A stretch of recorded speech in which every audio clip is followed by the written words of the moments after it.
Ну що, готові до чогось новенького? Вітаннячко всім нашим підписникам, поціновувачам гарних кіно та телепроектів, шанувальникам українського ютуб, фанатам знаменитої фрази Бляха, я! ви на каналі Є кіно.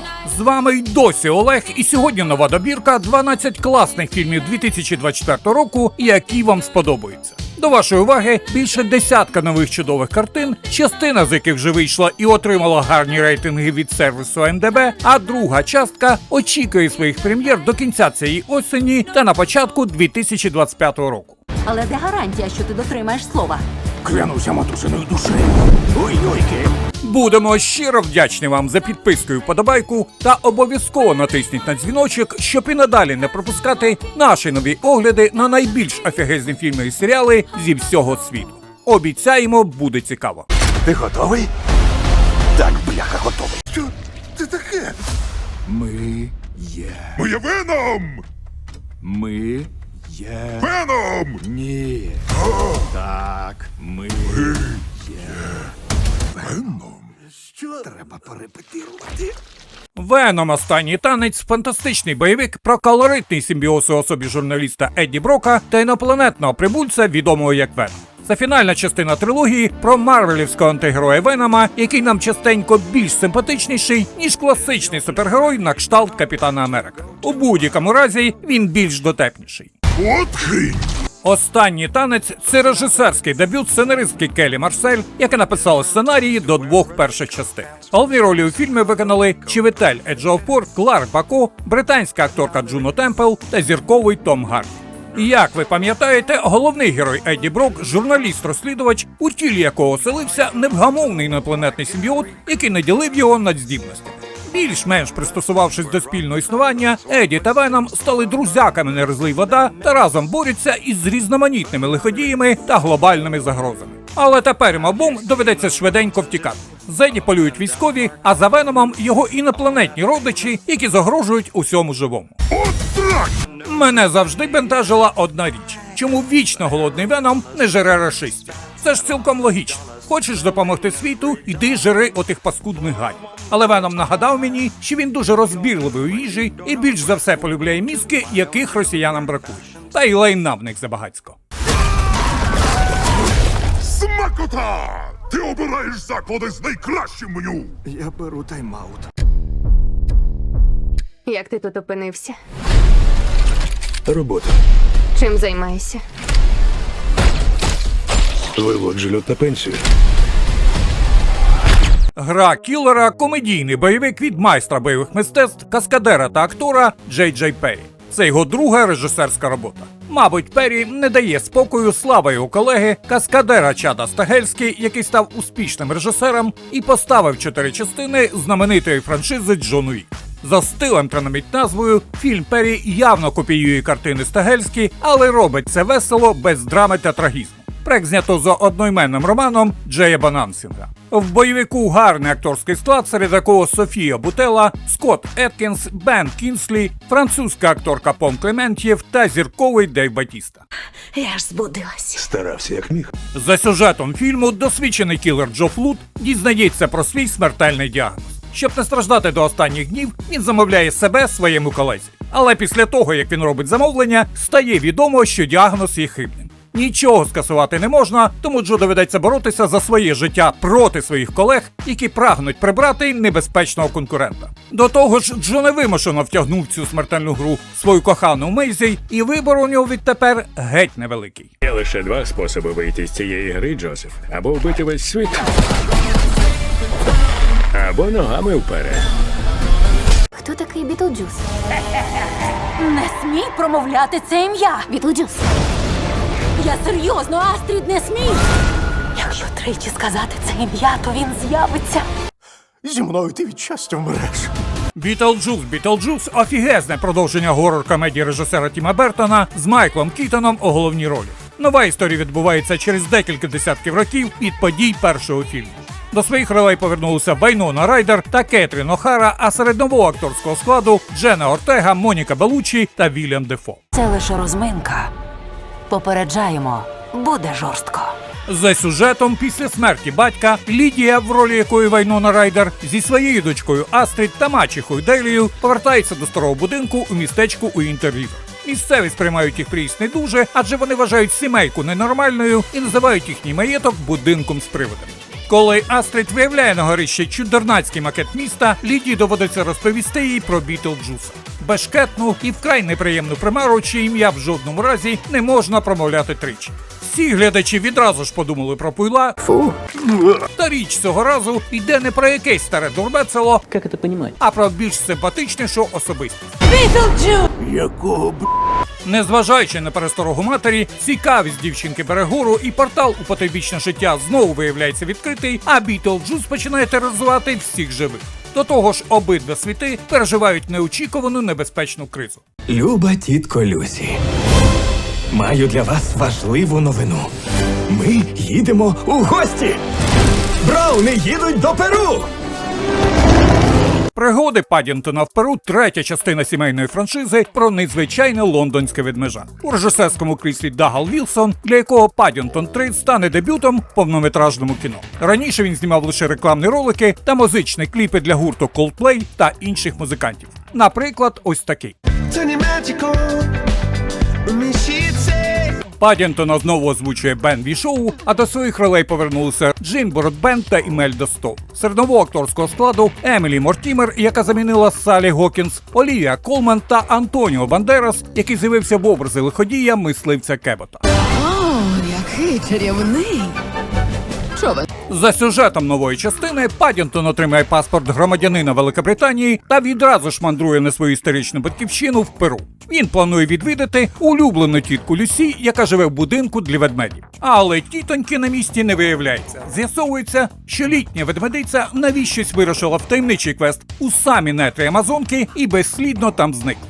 Разом із родиною Браунів ведмежа пускається у дивовижну пригоду по гірських вершинах та тропічних лісах Амазонки, щоб наздогнати або ж врятувати непосидючу тітоньку Люсі. Уявіть, що сучасне суспільство – це гілка цивілізації, яка йде в глухий кут. Чи наш спосіб життя дійсно єдиний доступний нам? «Мегалополіс» – епічна фантастична драма, натхненна історія стародавнього Риму від режисера Френсіса Форда Копполи, який працював над її створенням протягом 40 років. Це дуже складний і амбітний проект, який Коппола продумав до найменших дрібниць. У фільмі чудовий акторський склад, серед якого Адам Драйвер, Шайа Лабаф, Наталі Еммануель, Джанкарло Еспозіто, Лоуренс Фішберн та багато інших. За сюжетом фільму дії відбуваються в альтернативній версії американського міста Нью-Йорк. Влада і суспільство пішли іншим шляхом історичного розвитку, а Велике Яблуко дуже нагадує Рим за часи правління імператора Комода. Все б нічого, та жахливе стихійне лихо зруйнувало Нью-Йорк і перетворило всю його міську інфраструктуру на повний хаос. Користуючись можливістю, амбітний архітектор-ідеаліст Цезар Каталіна пропонує проект реконструкції міста, який має стати новим Римом, утопічно чудесним центром світу. Однак це суперечить планам корумпованого мера Франкліна Цицерона, який скоріш залишить місто в руїнах, аніж піде назустріч прогресивним ідеям якогось архітектора. Дочка Франкліна, світська левиця Джулія, опиняється між двома вогнями, розриваючись між відданістю батькові та любов'ю до Цезаря. Ви коли-небудь мріяли про кращу версію себе? Це «Субстанція». Фільм «Субстанція» – це боді-горор від французької режисерки та сценаристки Коралі Фарш. Прем'єра картини відбулася у травні 2024 року на 77-му Каннському кінофестивалі, де він був нагороджений золотою пальмовою гілкою за кращий сценарій. Головні ролі у проєкті виконали Маргарет Волі, Деніс Квейт та зіркова акторка Демі Мур. За сюжетом фільму історія розповідає про жорстокий світ шоу-бізу, який підштовхує людей на необачні та навіть страшні вчинки. А все через те, що цей світ потребує всього яскравого, досконалого та обов'язково когось молодшого. Ви коли-небудь мріяли стати найкращою версією себе? З новим продуктом «Субстанція» ваше життя кардинально зміниться. «Субстанція» допоможе вам стати зовсім іншою людиною. Молодшою, красивішою, ідеальнішою. На такий експеримент вирішується старіюча голівудська зірка Елізабет Спаркс, в ролі якої Демі Мур, яка дізнається про те, що її фітнес-шоу збираються перезапустити з новою, більш юною ведучою. Завдяки субстанції Елізабет перевтілюється в молоду та прекрасну Сью. Та постає питання, чим вона готова заплатити за таку чудесну трансформацію. Сталася надзвичайна ситуація. І вирішити її можна лише одним чином. Вам доведеться працювати разом. Ні за що. Я так не працюю. Я так не працюю. «Самотні вовки» – американо-британський комедійний бойовик від популярного режисера Джона Вотса, що зняв 3 останні частини франшизи про Людину-павука. У головних ролях зіркові актори Джордж Клуні та Бред Пітт, які востаннє працювали разом, здається, в далекому 2007 році над фільмом «13 друзів Оушена». Спільна робота таких чудових акторів завжди викликає підвищений інтерес. За сюжетом фільму двоє професійних чистильників, які нічого не знають один про одного, несподівано стикаються на одному заказі і змушені об'єднати зусилля, щоб приховати сліди гучного злочину. Проте неочікувано для них звичайна справа перетворюється на справжній безлад, і самотні вовки продовжують працювати дуетом, щоб завершити завдання та врятувати власне життя. Вітаю на космічній станції Ромул.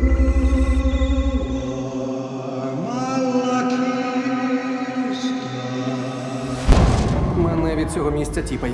«Чужий Ромул» – фантастичний горор, що є новою частиною зі всесвіту «Чужий» і, по суті, перезапуском культової франшизи про смертоносних інопланетян-ксеноморфів. Це повністю самостійна історія, дії якої розгортається між подіями «Чужого» Рідлі Скотта та «Чужими» Джеймса Кемерона. За постановку відповідав уругвайський режисер і сценарист Феде Альварес. Серед акторського складу молоді зірки Кейлі Спейні, Девід Джонсон, Ізабела Мерсет та Арчі Рено.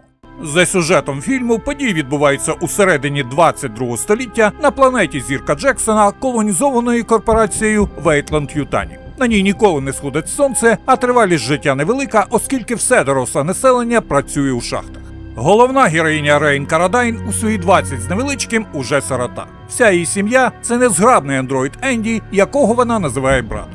Колись списаний в Брухт, він був врятований батьком Рейн, щоб дбати про неї, але на практиці це швидше вона піклується про нього. Рейн збирається нарешті переїхати на нормальну планету, але з'ясовується, що корпорація продовжила її контракт ще на кілька років.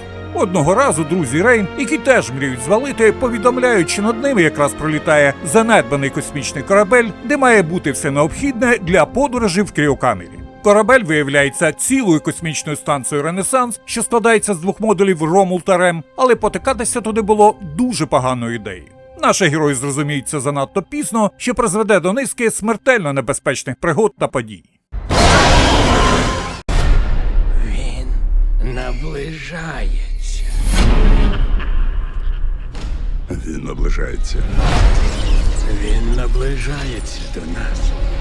Фільм «Носферато» 2024 року – це переосмислення класичної історії про вампіра від режисера Роберта Еггерса. Головні ролі у фільмі зіграли Білл Скарсгард, Ніколас Холт, Лілі Роуз Депп, Аурон Тейлор Джонсон, Ема Корін та Вільям Дефо. За сюжетом фільму 1800 роки. Агент з нерухомості Томас Хаттер вирушає до Румунії на запрошення загадкового графа Орлока, який живе у похмурому Трансильванському замку. Хаттер повинен підготувати документи для угоди щодо купівлі нового будинку графа. Виявляється, Орлок планує оселитися неподалік самого Хаттера. Томас підозрює, що його новий знайомий, який уникає денного світла, може бути вампіром. До того ж, одного разу граф бачить фотографію коханої Хаттера Елен, яка справляє на нього незабутнє враження, і це породжує цілу низку подальших моторошних подій. Глядачі частенько запитують, а чи є взагалі різниця між Носферато та Дракулою?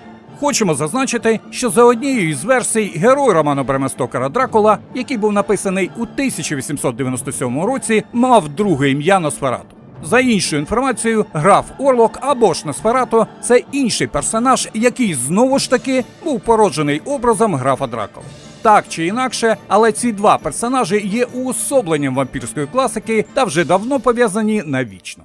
Річ у тім, що я і твій тато... Просто нам із мамою треба Дещо тобі сказати. І це серйозно. Так. «Час жити» – чудова франко-британська мелодрама від ірландського режисера Джона Кроулі. Головні ролі виконали зіркові актори Флоренс П'ю та Ендрю Гарфілд.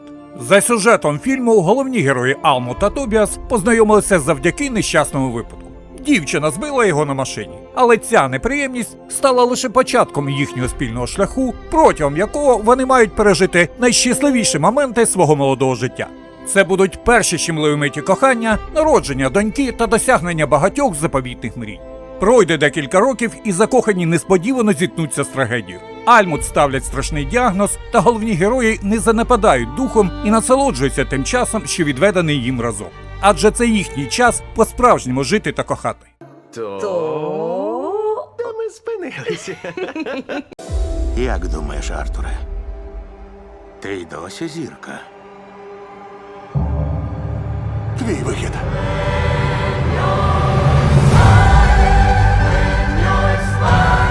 «Джокер. Божевілля на двох» – драматичний трилер-мюзикл режисера Тода Філіпса, продовження фільму «Джокер», який отримав 2 Оскари та головний приз Венеційського кінофестивалю у 2019 році. Головні ролі у новому фільмі виконали чудовий актор Хоакін Фенікс та зіркова співачка і акторка Стефані Джерманотта, яка відома під сценічним псевдонімом Леді Гага.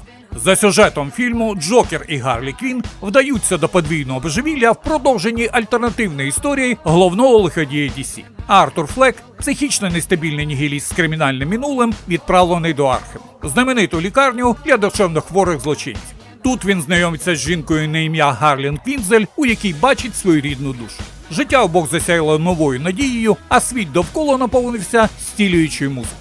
Одержима новою пристрастю, Гарлін зробить буквально усе, щоб її коханий Джокер знову вирвався на волю.